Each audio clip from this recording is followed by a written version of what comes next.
అంటే ఒక specific phobias అని ఉంటాయి. కొంతమంది బల్లులకి భయపడతారు, కొంతమంది ఓన్లీ పాములకే భయపడతారు, కొంతమంది స్పైడర్స్కి భయపడతారు, అట్లాగే కొంతమంది బ్లడ్కి భయపడతారు, కొంతమంది ఇంజెక్షన్కి భయపడతారు.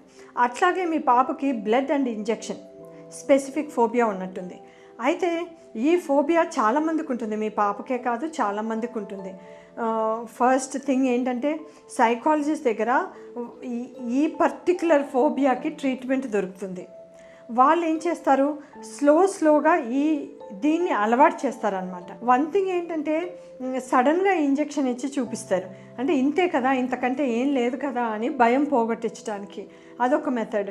రెండో మెథడ్ ఏంటంటే వాళ్ళకి స్లోగా అలవాటు చేస్తారు. ఫస్ట్ ఇంజెక్షన్ బొమ్మలు చూపిస్తారు, బ్లడ్ బొమ్మలు చూపిస్తారు, ఇంజెక్షన్ పర్పస్ ఎక్స్ప్లెయిన్ చేస్తారు, తర్వాత కొంచెం ప్రిక్ చేసి చూపిస్తారు. ఆ ప్రిక్ స్లోగా డీప్గా ప్రిక్ చేసి ఇంజెక్షన్ వరకు తీసుకొస్తారు. ఇవి సైకాలజిస్ట్ చేస్తారు. అట్ ద సేమ్ టైం వాళ్ళు కౌన్సిలింగ్ కూడా చేస్తూ ఉంటారు. వాళ్ళకి ప్యానిక్ అటాక్, ఫోబియా అంటే ప్యానిక్ అటాక్ వచ్చేస్తుంది అనమాట, భయము, ఆందోళన, గుండెదడ అట్లా వచ్చేస్తుంది. అవి రాకుండా వాళ్ళు బ్రీతింగ్ ఎక్సర్సైజెస్ అవి అవాయిడ్ చేయడానికి వాళ్ళు ఏమేమి చేయొచ్చు, థింకింగ్లో ఎట్లా మార్చుకోవచ్చు, అవన్నీ కూడా ట్రైన్ చేస్తారు. So best thing is taking them to psychologist.